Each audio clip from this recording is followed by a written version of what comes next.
Sí, los verbos sí se conjugan, pero se conjugan, ya te digo, en la segunda fase es cuando aparecen los tiempos verbales.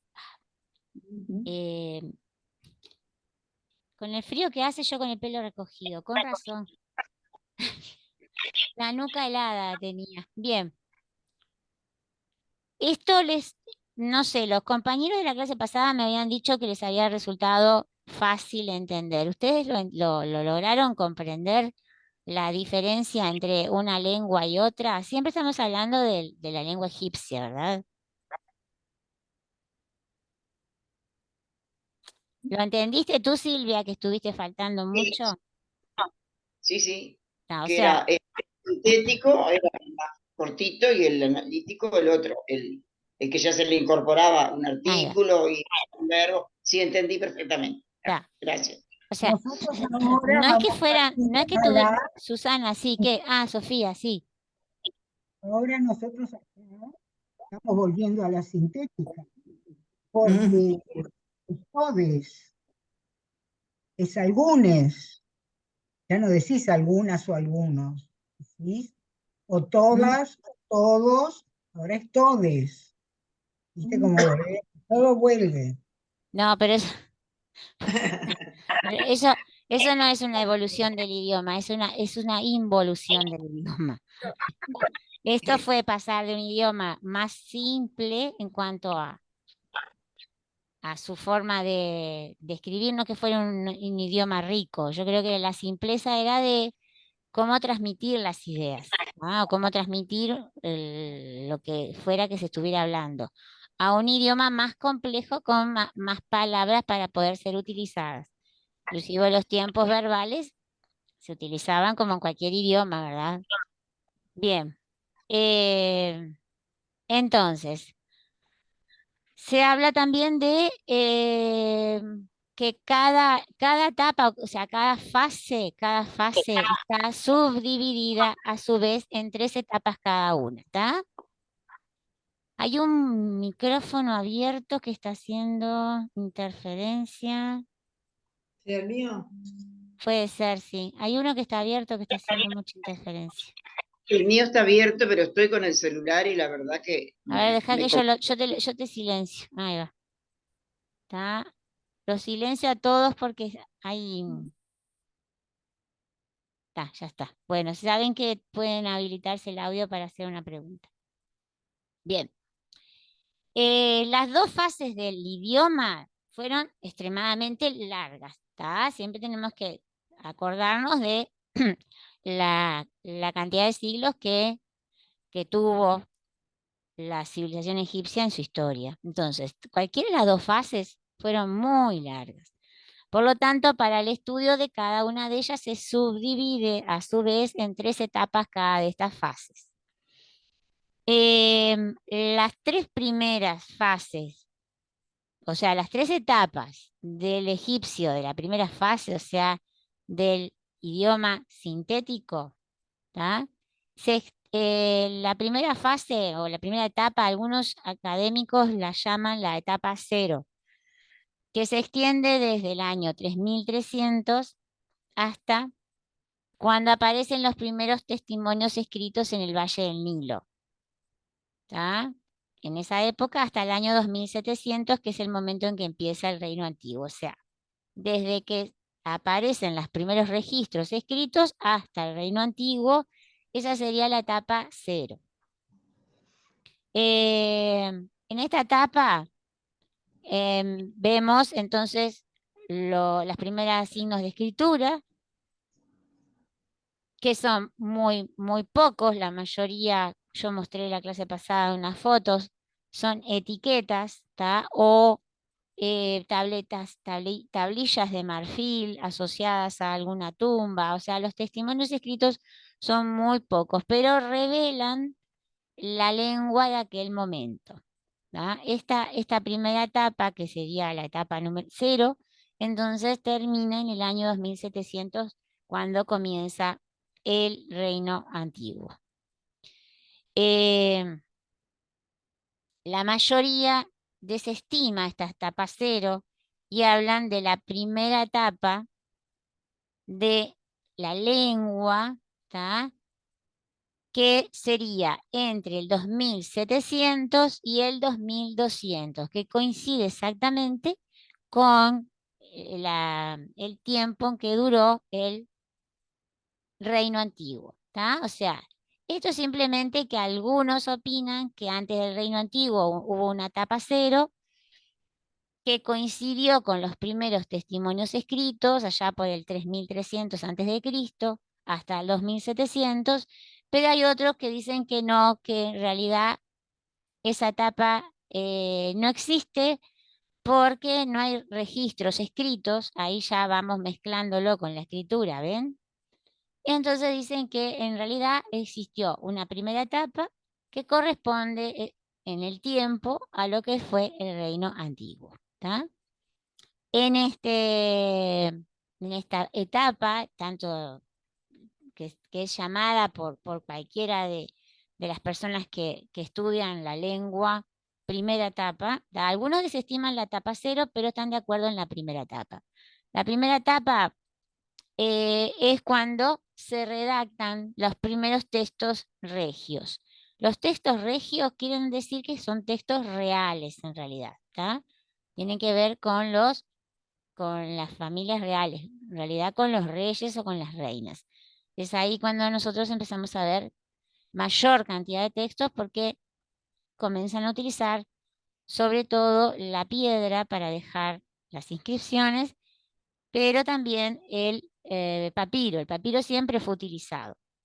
Pasa que anteriormente, como dije, no hay casi registros de papiros y los que hay y los de piedra no existían.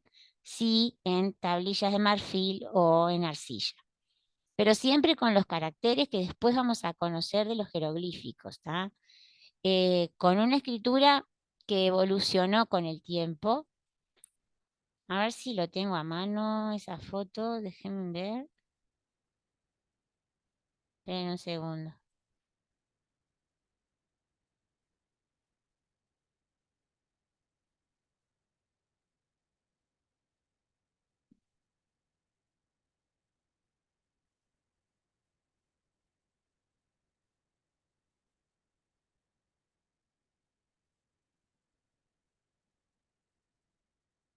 Ahí va. Bueno, esto vendría a ser los primeros símbolos de escritura, ¿tá? En aquella etapa cero que hablan algunos lingüistas, ¿tá? Son simplemente símbolos y formas de contabilizar. Después pasó a esto, en pocos siglos pasó a una escritura mucho más evolucionada, con mucho más símbolos, ¿tá? No lo estamos Adrián, viendo, ya que Andrés. estamos en toda tu página. No Estamos sé, en se ve todo, lo todo vimos. Me han pasado varias veces esto, Sí. yo no sé por qué razón, si es porque tengo mucha cosa abierta. Me dice que estoy compartiendo la pantalla. Sí, No. la pantalla está Sí, la pantalla compartiendo, pero está general. con toda la página abierta. Es decir, vemos toda la página tuya, todas las figuritas en chico. Y ahora Claro. También. Igual. no sé qué puede ser. ¿Lo siguen viendo chiquito? Se ve Sí. chiquito. Buah, está. Igual esto yo sé que lo mostré la clase pasada. Sí. Voy a cerrar Sí. las ventanas a ver si no es algo que... Bueno, la verdad que no sé qué puede ser. Bueno, no importa. Bien. Entonces, en la etapa cero hay discusión, ¿verdad? De todas maneras, a nosotros nos importa la primera etapa de la fase analítica, sintética de la lengua egipcia, que es durante el el reino antiguo, ¿tá? Donde empezamos a ver grandes cantidades de textos. Los egipcios utilizaban particularmente dos superficies para escribir. Una era el papiro y la otra era la piedra. La piedra se comienza a usar en este momento, en el reino antiguo. El papiro se usó eh, también desde antes, pero no hay registros de papiros tan antiguos porque se rompen con facilidad.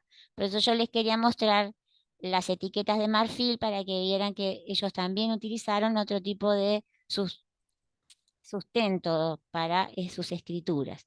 Pero son tablillas, no son las tablillas como las de Mesopotamia, ¿verdad? Son etiquetas pequeñitas que se han encontrado en las tumbas. Bien, entonces Andrea, tenemos, sí, perdona Andrea, sí, decime, en la Susana. etapa 0 es cuando se usa el papiro y las tablas de arcilla. No, tablas de arcilla no, perdón. Se dice que el papiro se usaba, lo que pasa es que no han quedado Sí, sí, restos. sí, eso lo entendí, sí. Tablas de La arcilla ellos nunca usaron, posterior. ellos usaron de madera o de marfil, por eso era que yo les Ah, quería mostrar eso, pero por alguna razón no me deja. A ver si empezamos de cero.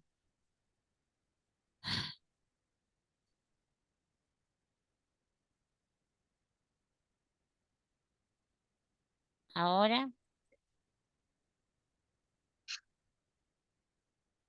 Ahora sí, ay, Andrea. bueno, al fin. Como que la quinta era la vencida. ¿Ves, Susana? Esto se usaba antes de que se comenzara a escribir en piedra, o sea, en las paredes, sobre todo de las tumbas, como vimos en los textos de las pirámides, que se usaban las paredes de las tumbas para escribir. Estos fueron los primeros signos de escritura egipcia. Estas etiquetitas son hechas en marfil, ¿tá? Pero ellos nunca sí, sí. usaron la arcilla para sus escrituras. Usaban el papiro o usaban el marfil o usaban la madera o la piedra, pero no arcilla como la gente de Mesopotamia. Esta es, por ejemplo, una tablilla hecha en marfil también. ¿Tá? Acá pasamos en pocas décadas de una escritura a otra, siempre en el mismo lenguaje. Lo que evolucionó fue la escritura, no evolucionó el lenguaje. El lenguaje sigue siendo sintético, ¿tá? Solo que la escritura fue avanzando. Bien, esto es simplemente para que vean cuan- cuando no se pueden entender bien los símbolos, se dibujan, los egiptólogos los dibujan en un papel para que puedan ser leídos con más facilidad. Y acá, bueno, tenemos varios símbolos. Las compañeras en la clase pasada reconocieron la canastita que quiere decir señor o señora. ¿Ven? Acá no hay diferenciación entre señor o señora. Es lo mismo. Y bueno, otros símbolos como la abeja y el junco y qué, porque esto pertenecía a un rey. ¿Ah? Esto también lo vimos, simplemente una estela funeraria. Y esto no lo habíamos visto, esto no. Yo me quedé acá, ahí va, me acordé, me quedé acá. Bien. En esta primera etapa, entonces, tenemos textos reales, ¿tá? Como por ejemplo las inscripciones en los monumentos, decretos y también los primeros textos funerarios privados. ¿Qué quiere decir esto? Que no era que fueran textos funerarios mágicos, como los textos de las pirámides, que recuerden que eran solamente para los personajes reales, el faraón y las reinas. Los textos funerarios privados hacen referencia a lo que se han encontrado en la tumba de la nobleza, por ejemplo, o de personas que tuvieron cargos muy altos, donde se enumeraba los títulos del fallecido y los cargos, o sea, todos los títulos y todos los cargos y alguna biografía. Eso se han encontrado también en las tumbas no de las personas de la familia real, sino de la nobleza o de altos funcionarios o, yo qué sé, gente que accedía por tener grandes fortunas a que le hicieran una mastaba. ¿Tá?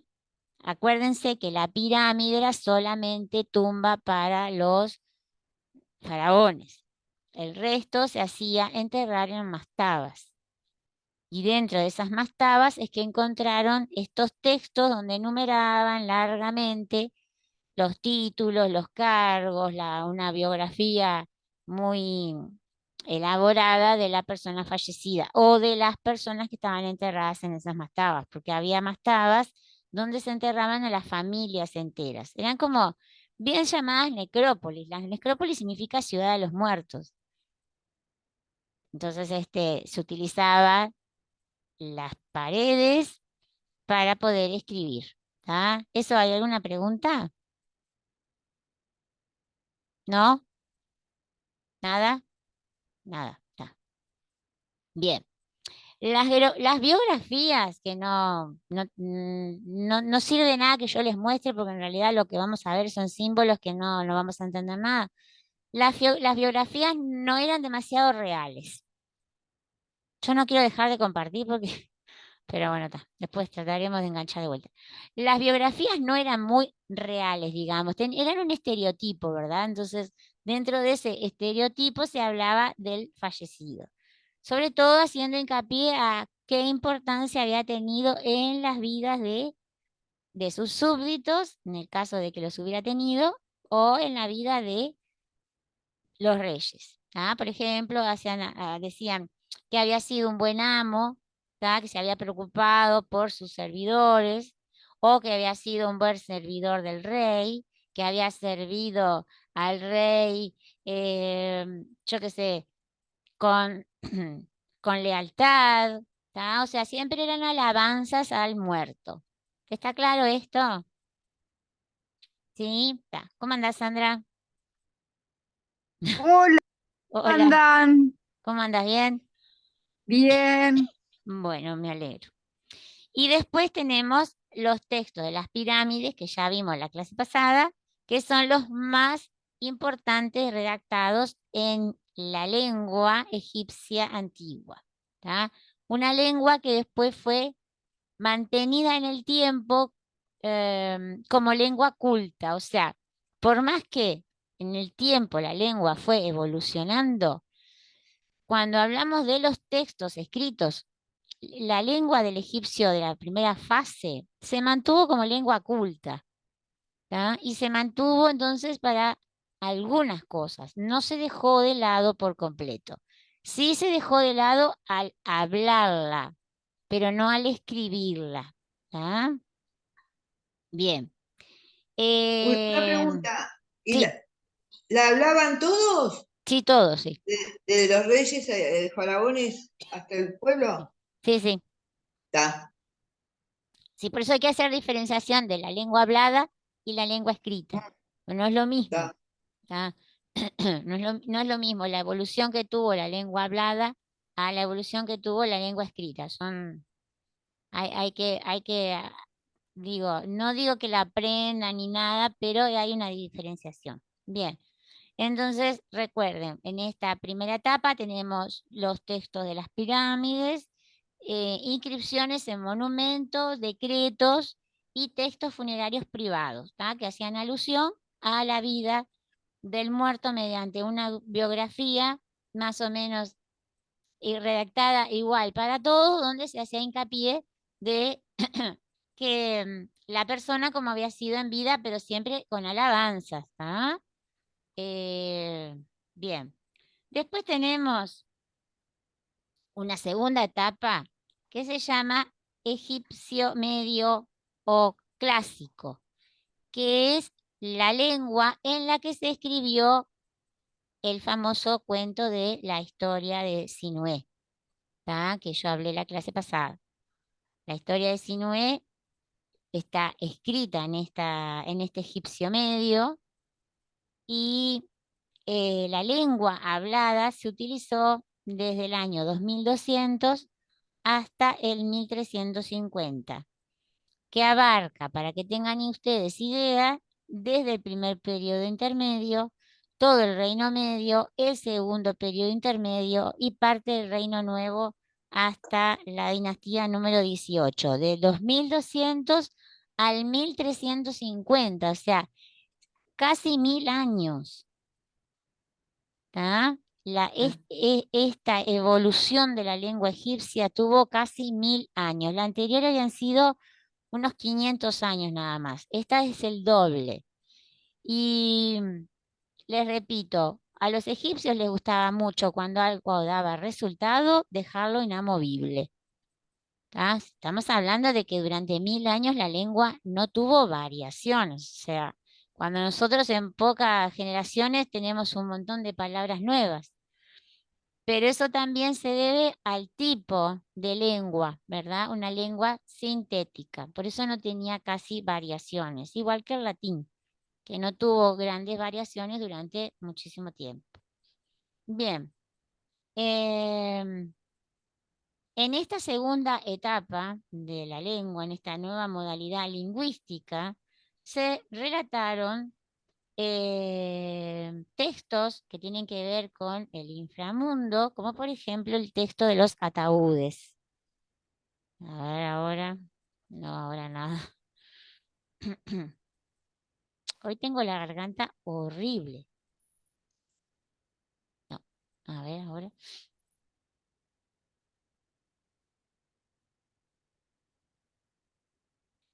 ¿Lo ven? Sí. Esa. Sí, La de... bien.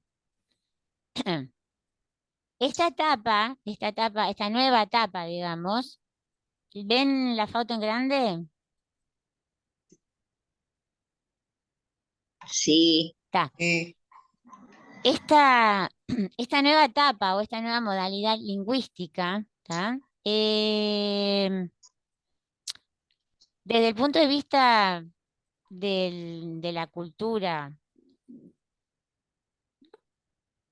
¿cómo es este? Ay, se me fue la cabeza. De de la cultura de los muertos, ¿tá? Los textos de las pirámides habían desaparecido.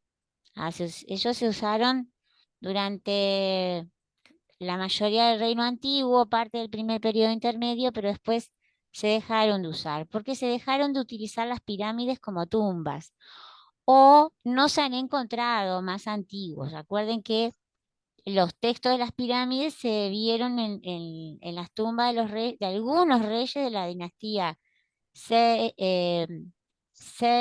5, 6 y 7. Después como que ya no se encuentran o no se han encontrado. Vamos a hacer la diferencia. En esta diferenciación encontramos los que se llaman los textos de los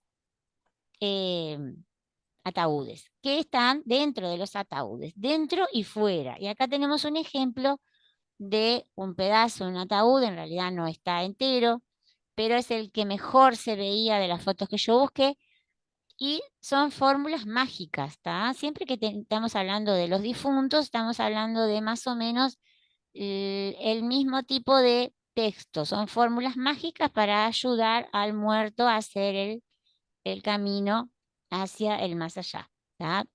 Pero yo lo que quiero que vean es que la riqueza que tienen estos textos, que vamos a hablar de ellos más adelante, ya no son palabras enumeradas, ¿tá? Acá ya hay una visión mucho más artística. Acá tenemos dibujos, tenemos dibujos de... Miren qué belleza. mm, Tenemos al... Se me fueron y no sé dónde están ustedes. Buah. Tenemos a Kepri, ¿tá? Acá, una de las formas en que ellos representaban al dios Sol. Eh, Tenemos la representación de otras deidades. Acá abajo, las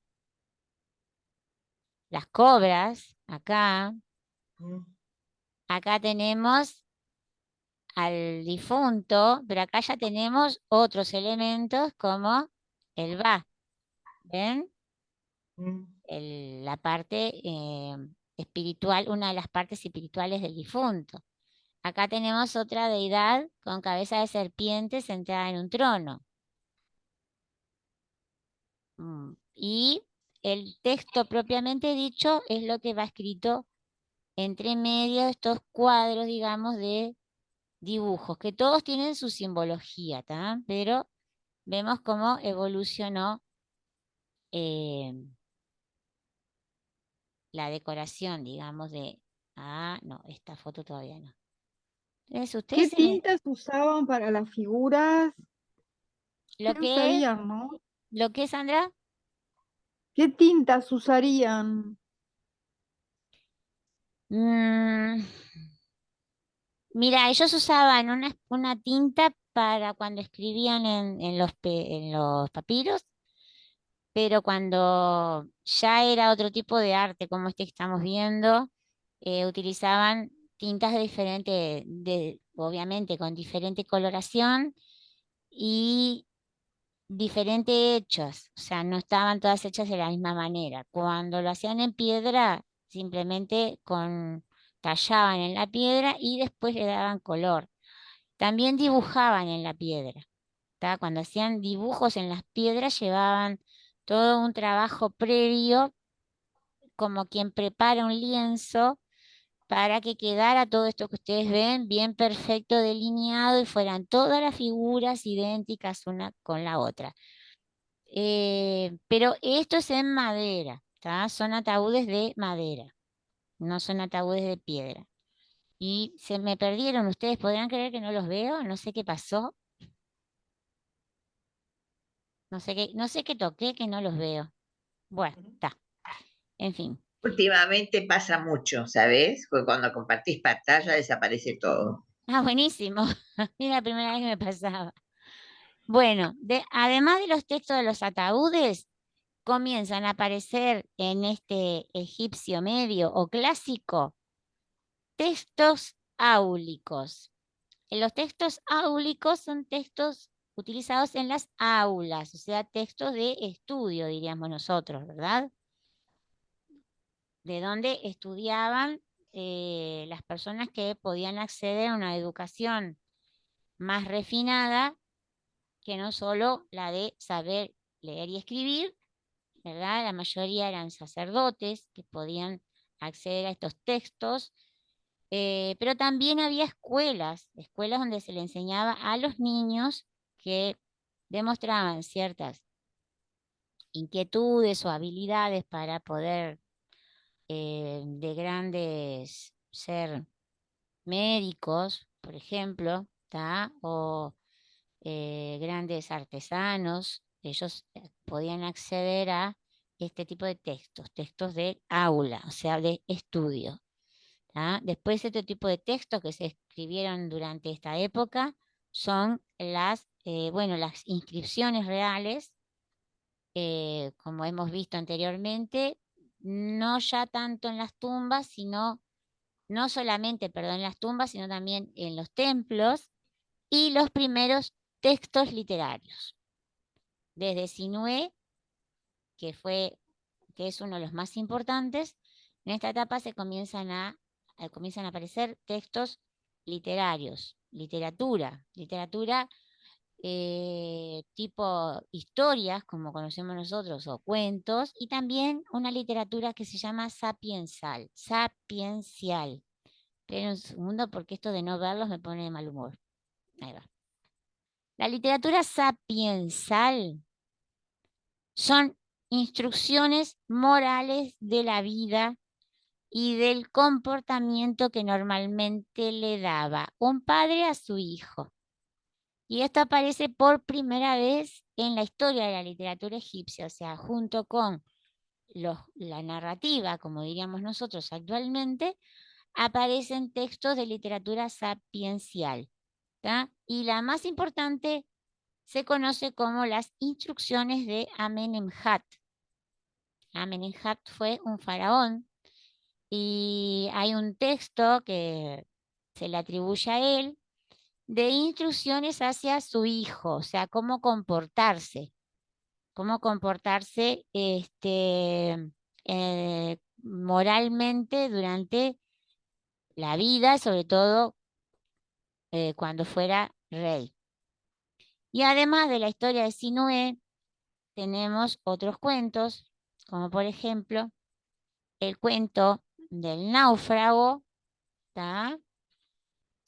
Y cuentos que están dentro de un papiro que se llama el papiro Westcar, que dice la historia que fueron narrados por los hijos de Keops, con la salvedad de que nosotros sabemos de que el origen de estos cuentos no fueron la dinastía 4, o sea, realmente no lo escribieron los hijos de Keops, sino que lo escribió alguien durante la dinastía número 12. O sea, pasaron unos cuantos cientos de años antes de que se contaran o se escribieran estos cuentos. ¿Quedó claro esto? ¿Sí? O sea, con la historia de Sinué, no es solamente la historia de Sinué. La historia de Sinué comienza toda una época donde aparecen, ¿verdad?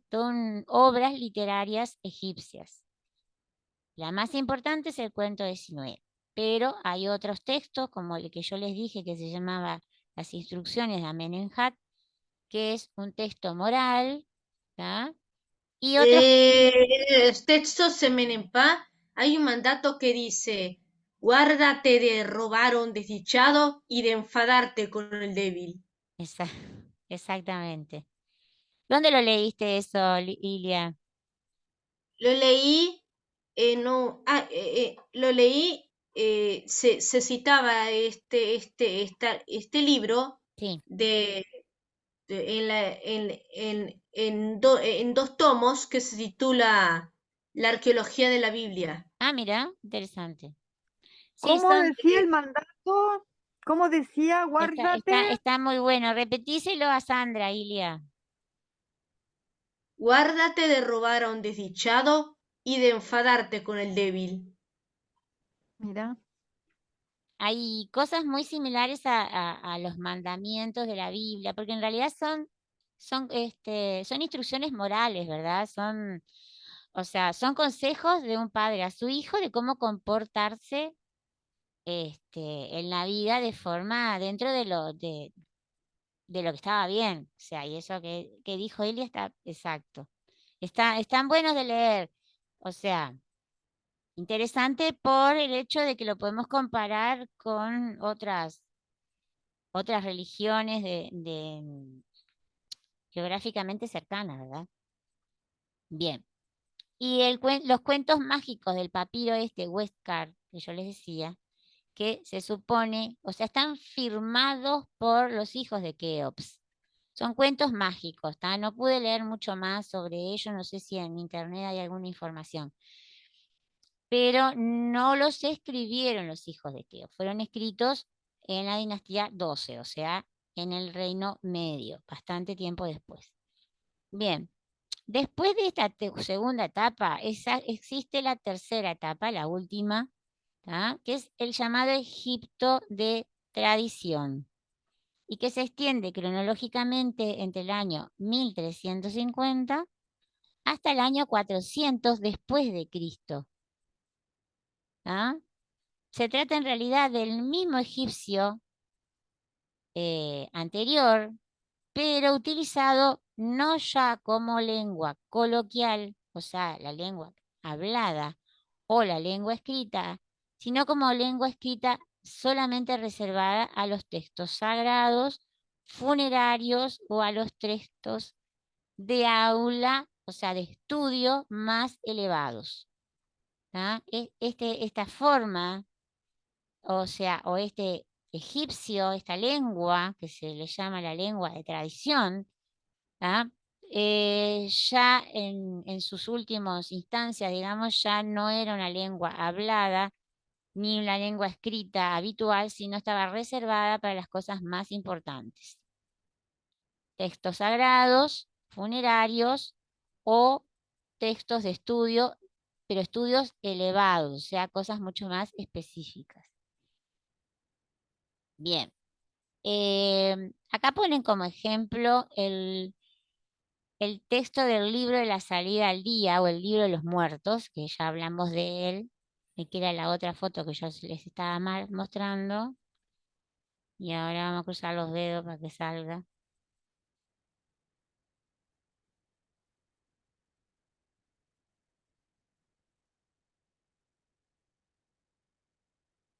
Acá.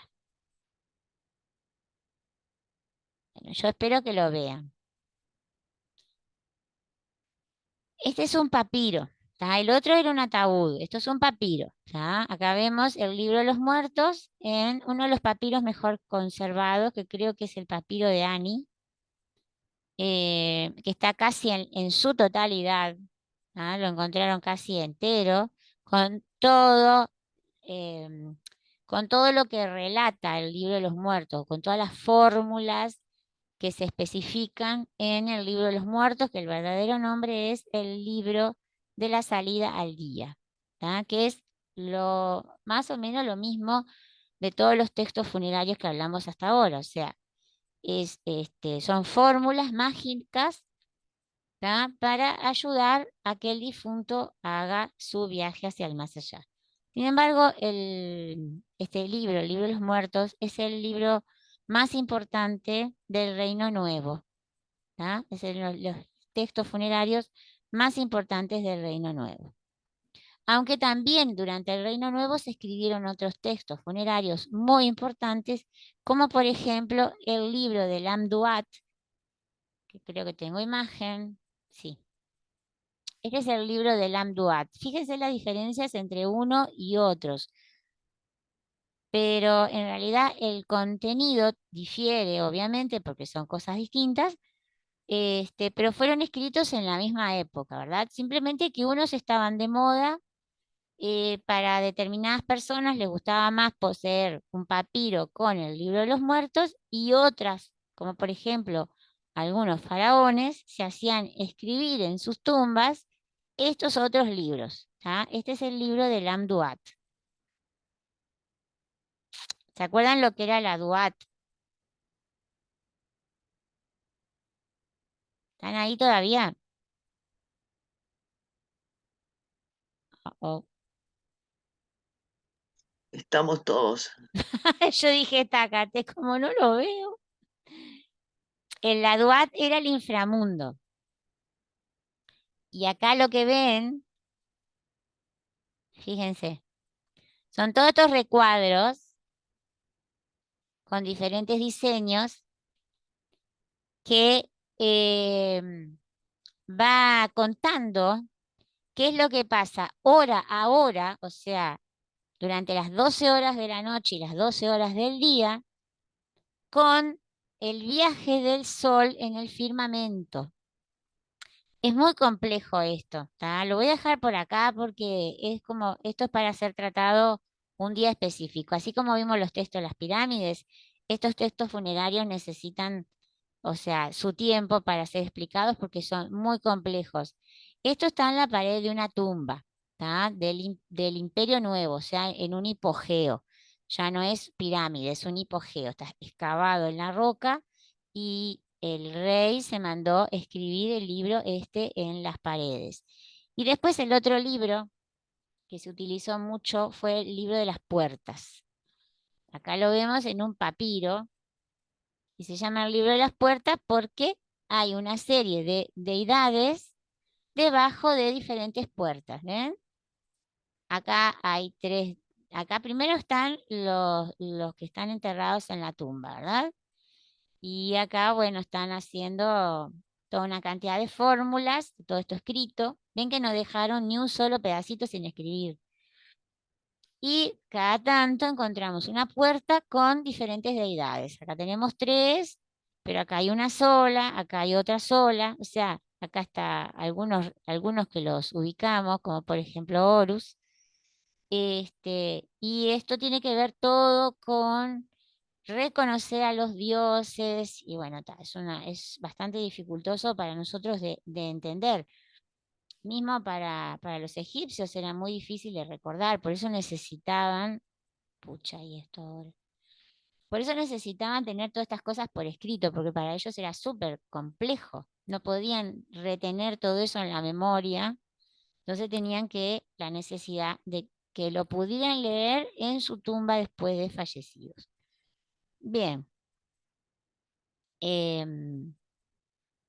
Además de los textos estos que vimos que tenían que ver con las tumbas, también hay textos litúrgicos, mitológicos y decretos reales de la época tolemaica, que fueron todos esculpidos en los grandes templos, como por ejemplo el templo de Edfu, y decretos sobre estelas, ¿ah? Que como es el caso de la piedra de Rosetta. La piedra de Rosetta es una estela y fíjense que estoy hablando ya de cuando estamos hablando de la época tolemaica, o sea, casi en el momento en que Egipto está por caer. ¿Ah? Este, o sea, vamos saltando de a muchos siglos, pero para que ustedes vean cómo fue cambiando, cómo fueron agregando textos en em, diferentes lugares, ¿tá? Para que quedaran siempre para la posteridad. No, no se olviden nunca de eso, que era todo hecho para la posteridad, para que pasara de generación en generación, para que todo el mundo pudiera leerlo, más allá del tiempo pasado. Lo importante para los egipcios era que perdurara. Por eso es que escogían para los decretos reales la piedra. ¿Tá? Por eso utilizaban las paredes de los templos y por eso utilizaban como fue la estela de la piedra de la Roseta. ¿Se acuerdan ustedes de las grandes estelas que se colocaban delante de las tumbas? Que tenían la parte de arriba era como un semicírculo y después venía toda la estela propiamente dicha en roca. Bueno, esto es igual. Ellos mantuvieron esas formas, ¿ah? Las estelas la utilizaban para muchas cosas, inclusive para definir los límites. Y bueno, en todas ellas escribían, y por suerte que escribían, porque si no nosotros no hubiéramos sabido ni la 10ª parte de lo que sabemos los egipcios. Todo lo dejaban por escrito y no dejaban ni un solo pedacito sin escribir.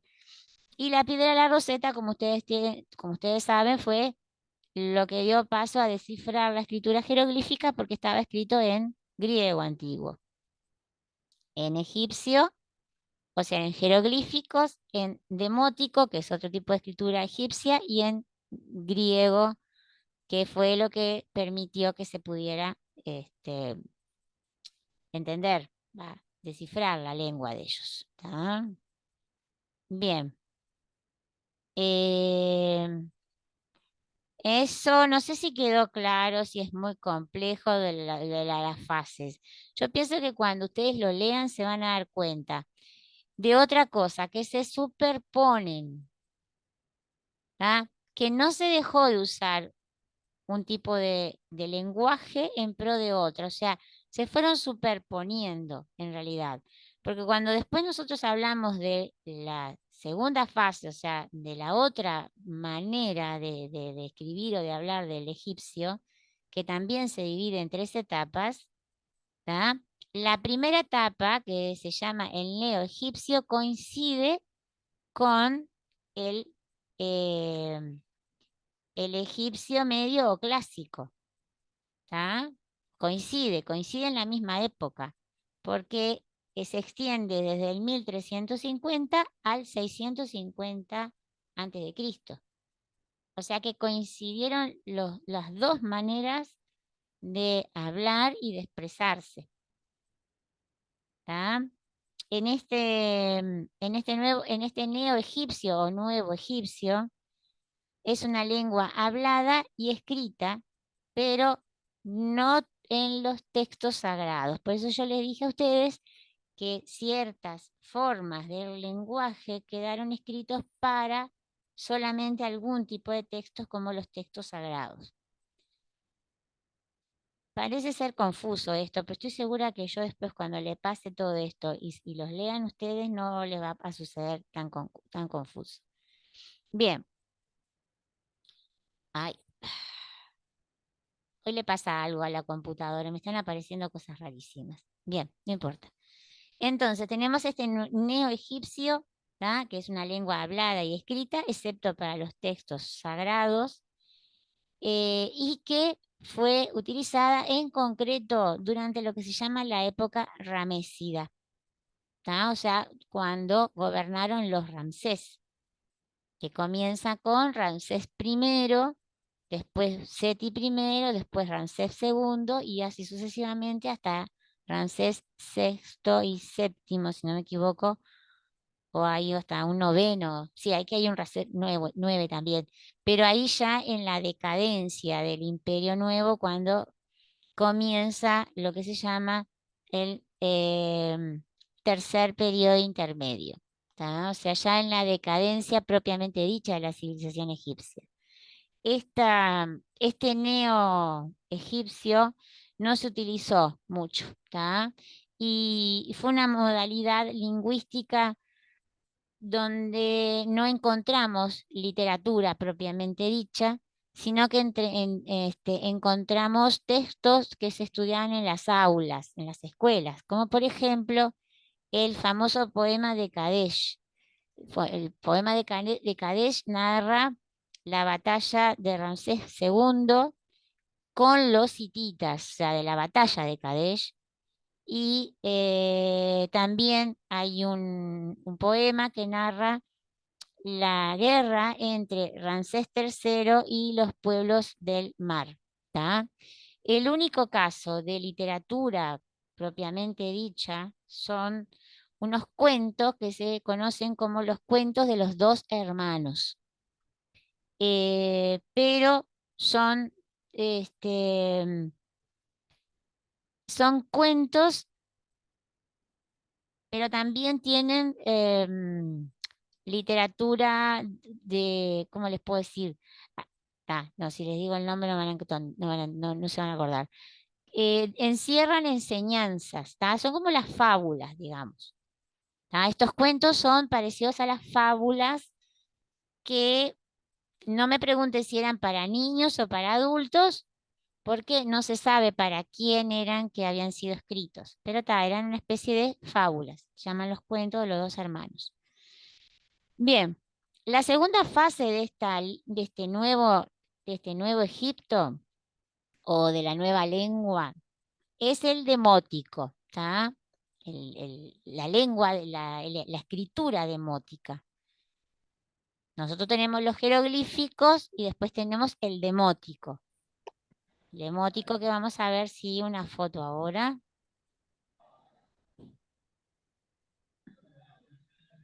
Cuando me cargue. Bueno, el demótico que se extiende desde... Acá vemos una etiqueta que se encontró en una momia escrito en caracteres demóticos. ¿Tá? El demótico se extiende desde el año 650 a.C. hasta el año 452 después de Cristo, que es cuando se han encontrado la última inscripción con fecha conocida redactada en demótico. Por lo tanto, vemos que pasaron varios siglos después de la caída, digamos, de la civilización egipcia. Estamos hablando de la época romana. Igual, de todas maneras, se siguió utilizando este tipo de escritura. Los romanos no cortaron con la escritura egipcia. Ellos eran bastante laxos en ciertas cosas. Si no molestaba, lo dejaban. Igual pasaba con la religión, ¿verdad? Inclusive ellos adoptaban cosas de otras religiones. Bien, entonces tenemos en el demótico, ¿tá? El demótico es una lengua hablada y escrita, excepto en los textos sagrados. ¿Tá? O sea, no se utilizaba en los textos sagrados. Sí se utilizaron en decretos como el de la piedra de la Roseta, que ya hablamos hoy, que está escrito en jeroglíficos y en demótico, y también en textos literarios. La literatura demótica, o sea, los libros de texto escritos en este tipo de escritura, no, se sabe que fue muy amplia, o sea que existieron muchos ejemplares de libros escritos o de papeles escritos con esta escritura, pero es muy poco lo que ha llegado hasta nosotros. ¿Tá? Y lo que ha llegado hasta nosotros han sido textos narrativos con instrucciones tipo fábulas y textos proféticos, o sea, de profecías. Y las profecías que no se habían visto hasta ahora nunca en la narrativa egipcia, se cree que fue directamente algo que provenía del cristianismo. ¿Tá? Los textos proféticos. ¿Me han seguido hasta ahora o es muy complicado esto? ¿Hay alguna pregunta que les pueda contestar? ¿No? Después que leamos te preguntamos. Sí. Sí, yo no sé para qué me metí en este baile, pero bueno, la clase anterior vino tan fácil que digo, bueno, tal, lo termino y chao. Después de esto no les voy a insistir más con esto, no se preocupen, pero es para que vean que la lengua que tuvo una evolución, de todas formas, en esa evolución no se cortó con lo anterior, se siguió utilizando. ¿Tá? Y cada etapa insume muchísimos siglos. Y inclusive lo interesante de esto es que hay que recordar que con la caída de la civilización egipcia no desapareció su idioma ni su forma de escritura, sino que muy entrado el Imperio Romano se mantuvo, cambiando el tipo de texto. O sea, vieron que vamos de texto de estudios, se dice textos áulicos, pero nosotros le decimos texto estudios. Textos de estudios se utilizaban para unos, para otros no. Para los textos sagrados no se utilizaba esta mayoría de escritura. Sí se utilizaba el egipcio clásico. Entonces, como que no da mucho para hablar porque es para generar confusión, pero es simplemente para que ustedes tengan un pantallazo de lo que pasó en estos 3.500 años de lo que duró la civilización egipcia con su lengua. ¿Tá? La lengua, por último, la tercera etapa del Egipto de la segunda fase, o sea, de esta lengua este, más, más rica, fue el copto. ¿Ah? Y esa sí es la última fase fue el copto. Ya ahí cambiamos totalmente, ya ahí ya estamos hablando de que la lengua de los faraones dejó de existir como lengua hablada y se transformó en otra lengua que tuvo muchos puntos en común, pero fue en otros aspectos totalmente diferente, que es el copto. ¿Ah? El copto se usó desde el siglo II hasta el siglo XVII. Después de Cristo estoy hablando. ¿Tá? Ahí ya hablamos de época romana.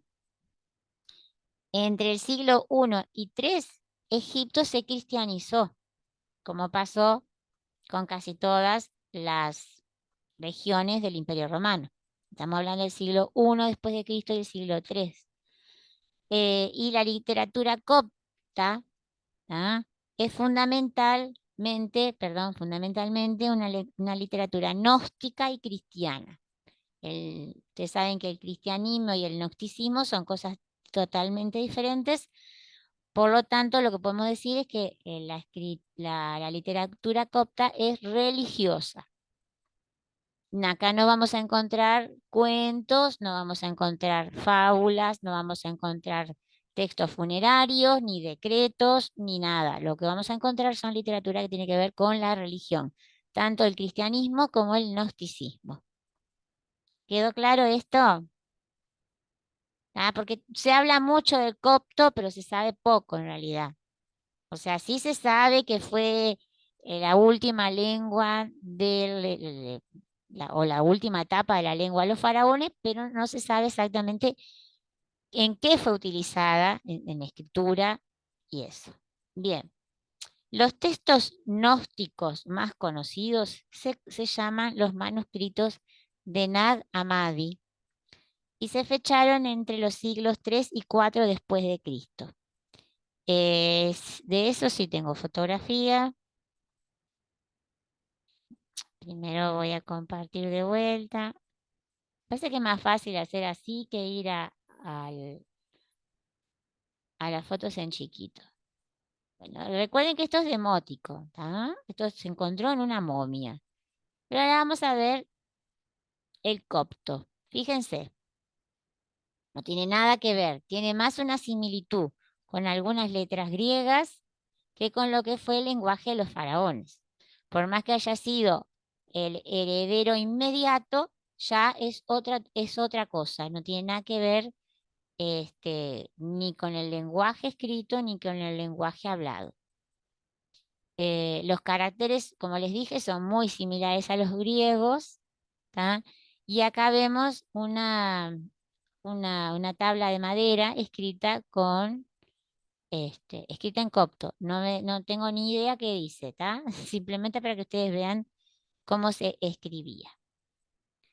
Y como les decía hoy, los textos escritos en copto más conocidos son los manuscritos de Nag Hammadi, que están fechados entre el siglo 3 y 4 después de Cristo, que comprenden evangelios apócrifos y textos apocalípticos. Vieron que les dije hoy, son todo literatura religiosa. Acá no hay otra cosa. Se encontraron así, como ven en la foto, dentro de esta especie de cartucheras, no sé, Carpetas, cartucheras. carpetas, exactamente. Acá no hay papiro, ya se dejó de utilizar los papiros en rollo, ya no existe esto, ya estamos en la en la era cristiana, y se encontraron en hojas como si fueran un texto propiamente dicho. El descubrimiento de estos textos influyó de manera significativa en los estudios modernos sobre el cristianismo primitivo y el gnosticismo, que me olvidé de buscar la definición de gnóstico. Pero bueno, lo pueden buscar ustedes. Los textos monásticos más famosos escritos en copto son los de un monje que se llamaba Shenuti, que fue el abad de un monasterio llamado el Monasterio Blanco, que se encuentra en el Alto Egipto, ¿tá? Que está abandonado. Esto es lo único que se mantiene en pie de ese monasterio. Por eso se le llama Monasterio Blanco. Y estos escritos están fechados en el siglo V después de Cristo. Los textos de Shenuti son muy importantes porque suponen la fijación definitiva de la lengua copta. O sea, acá podemos hablar de que ya no hay ni siquiera el recuerdo de lo que había significado los jeroglíficos. Se perdió por completo el conocimiento. Esto es otra cosa a destacar. Estamos hablando del siglo V después de Cristo. Ya no hay texto funerario, ya no hay decreto, ya no hay más nada. Lo único que queda es de la antigua lengua de los faraones, el copto, ¿tá? En textos que tienen que ver con la religión cristiana o la gnóstica. Y a partir del siglo V es únicamente textos cristianos de la iglesia copta, ¿tá? Una de las características... Encontré el significado de gnóstico. Buenísimo. Del gnosticismo o relacionado con él. La mayoría de las sectas gnósticas profesan el cristianismo, pero sus creencias eran diferentes a la mayoría de los primeros cristianos. Y estuve viendo y es casi todo como cristiano o no cristiano, referente a eso. Está. Bárbaro, gracias Beatriz. Nada. Bien, finalizando. Una de las características más importantes de la lengua copta son sus dialectos, ¿tá? En realidad, la división en dialectos debió ser característica en toda la historia de la lengua egipcia, pero los conocemos recién en el copto. Antes no los conocíamos. O sea, ¿qué se supone? Se supone que había dialectos dentro del egipcio, dentro de la lengua egipcia, solamente que no lo conocemos. Conocemos a partir del copto, que era un idioma hablado en todo Egipto. No se olviden de esto, era un idioma que se habló en todo Egipto, no solamente lo hablaban los monjes, lo hablaba la gente común. Lo que pasa es que los textos encontrados son textos religiosos. El por qué no se conocen, como dije hoy, dialectos del idioma egipcio, es que las escrituras, tanto el jeroglífico como el hierático y el demótico, que son las tres formas de escritura egipcia, yo no hablé del hierático porque no tiene nada que ver, no tiene que ver con la lengua, tiene que ver con una evolución de la escritura solamente. el jeroglífico, el hierático y el demótico no demostraban que hubiera dialectos. O sea, se escribía de una forma, era una escritura clásica. ¿Ah? Se escribía de una manera. Y estos sistemas, además, por ser lenguas semíticas, no anotaban vocales. En cambio, la lengua copta, como fue adaptada al alfabeto griego, vieron que yo les mostré, les dije, miren qué similitudes con el alfabeto griego. El alfabeto griego, como es una lengua del indoeuropea, tiene vocales. ¿Tá? Entonces, por eso el copto anota las vocales, y en las vocales es que se comienza a poder diferenciar los dialectos, cosa que no sucedía con el egipcio antiguo. Por estas dos razones que le dije. Primero porque no se anotaban las vocales, y después porque la forma de escritura tenía una normativa y tenían que seguir esa norma, no podía desviarse y anotar como lo hablaban en determinado lugar y en otras. ¿Ah? Pero sí se refleja en el copto.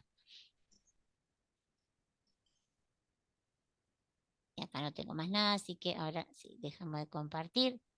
Y bueno, se supone entonces que las diferencias de dialectos dentro del egipcio antiguo radicaba principalmente en las vocales. Entonces es que no conocemos estas diferencias, ¿tá? Porque no pueden escribirse, igual que el árabe. El árabe no tiene vocales, no se escriben las vocales, se escriben solamente las consonantes. Si no me equivoco, en el hebreo sucede exactamente lo mismo. Son todas las lenguas, como les dije, de origen semítica. Las lenguas semíticas no escriben las vocales, y esa es una de los impedimentos más importantes que se ha tenido para poder diferenciar los supuestos dialectos que tenían los egipcios. Bien, terminamos acá, chiquilines. Con esta clase súper difícil, porque esta para mí fue complicada darla. No sé si fue porque arranqué distraída por culpa de la gata o qué, pero estaba media perdida. Bueno, ¿alguna pregunta? Sí. No se le siente, Sofía. No se escucha, Sofía. En el hebreo, para los principiantes, como no tienen vocales, se utilizan puntitos o rayitas debajo de la consonante.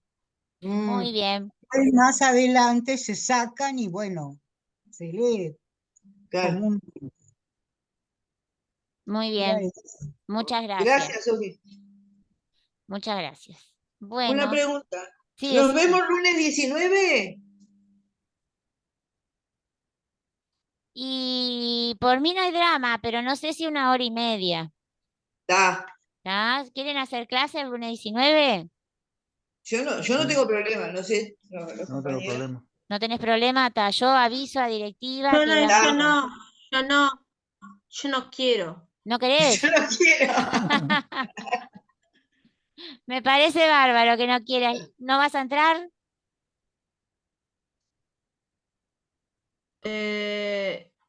Lo que pasa es que es fin No de sé semana si largo. podría entrar.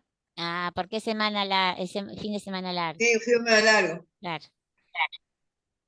Bueno, yo si que no estoy de paseo, entro. Bueno, hacemos Claro. hacemos una cosa. Igual el próximo tema son generalidades del reino antiguo, ¿tá? Tipo sociedad, las dinastías, digo, tampoco es una cosa que sea dificultoso. Eso es pasar la Lo que pasa es que información. tenemos que terminar, ¿no, André? Porque después el otro ya no vamos, pero vamos, damos la clase, pero no creo que puedas redondear todo, ¿o sí? Cualquier cosa, para Beatriz, no te entendí. Decime. Lo que estás diciendo que vas a dar. Claro, lo que pasa es que yo quiero terminar este cuatrimestre con reino antiguo. Está. Entonces, si me salteo o sea, yo no tendría por qué dar clase la clase que viene, vamos a aclarar.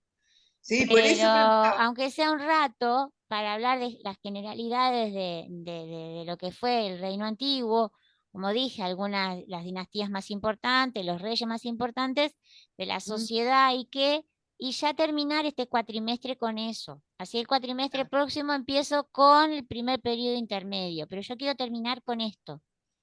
Y si me Muy salteo bien, la sí. clase próxima, no lo voy a terminar. Es Mm, preferible dar un rato el lunes próximo y en todo caso otro rato el otro lunes y ya finiquitamos con esto. ¿Tá? está. Porque además Mm, estaría interesante que los compañeros que no entran puedan leer esta información que es media compleja y en todo caso si surgen consultas ya dejar la última clase para evacuar todas las dudas que haya de los temas dados en este cuatrimestre y el cuatrimestre que viene empezar de cero con otra cosa me refiero, ¿verdad? Así ujú, que yo igual como lo estoy grabando, mm. que dicho sea de paso tengo